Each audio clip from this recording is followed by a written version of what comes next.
दूसरा भोजन ग्रहण ना करें।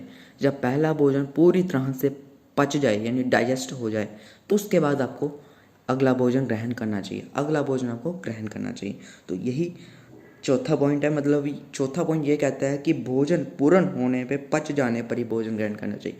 जब कई बार हम लोग क्या करते हैं, एक खाना खाते हैं, उसके 10-15 मिनट बाद दूसरा खाना खा लेते हैं, फिर थोड़ा और चीज़ खा लेते हैं, फिर कोई और चीज़ खा लेते हैं। तो ऐसा ना करें। कई बार हम शादियों में जाते हैं, वहाँ पर 20 स्टाल लगे होते हैं। पहले हम एक स्टाल को खाते हैं, फिर दूसरे स्टाल के खाना खाते हैं, तीसरे स्टाल पर खाना खाते हैं, तो पचता नहीं है। बाद में हमें पता चलता है कि हमें तो बहुत भूख लगी है। घर पे आने के बाद हमें बहुत भूख लग जाती है। तो यानी आपका खाना पचता नहीं है और आपको कहीं ना कहीं बीमार हो जाना पड़ता है। तो इसलिए जब तक खाना पच जाए तब तक आपको ध्यान रखना, जब खाना पच जाए फिर दूसरा खाना खाएं, ऐसा ना हो। ठीक है ना। वैर विरुद्ध आहार नहीं लेना चाहिए।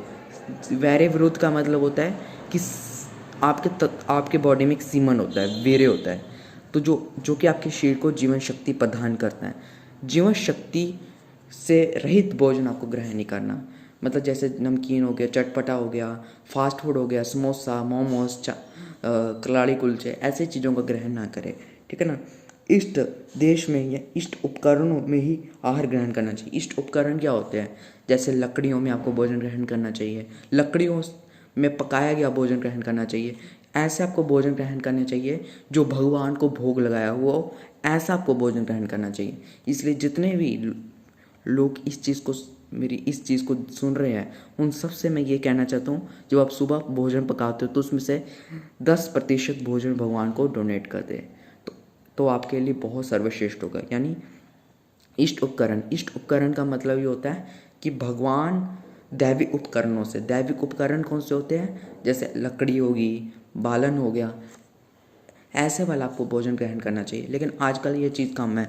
आजकल गैस स्टोव आ गया है, आजकल तो इंडक्शन आ गया, ओवन आ गया है। तो ये जो इंडक्शन, गैस स्टोव, ओवन, ये आपको बीमार करते हैं। लेकिन क्या करें, गैस में तो रोटी पकानी है, तो ऐसा करें कि जब आप सुबह उठते हो तो गैस को पहले अर्घ दे लें, यानी अग्नि को अर्घ देकर फिर आप भोजन पकाना शुरू कर दें, तो भी आपके लिए ठीक होगा। ठीक है ना। दुर्गति से भोजन ग्रहण ना करें। दुर्गति का मतलब क्या होता है कि एक तो पहली चीज़ है कि भोजन किसी से छीन कर ना ग्रहण करें। दूसरा ये एंगल इसका ये आता है कि जल्दबाजी में भोजन ग्रहण ना करें। कई बार हम ऑफिस के लेट हो रहे होते हैं, कई बार हम स्कूल के लेट हो रहे होते हैं, तो फटाफट खाना खाते हैं। इससे होता क्या है कि खाना तो फटाफट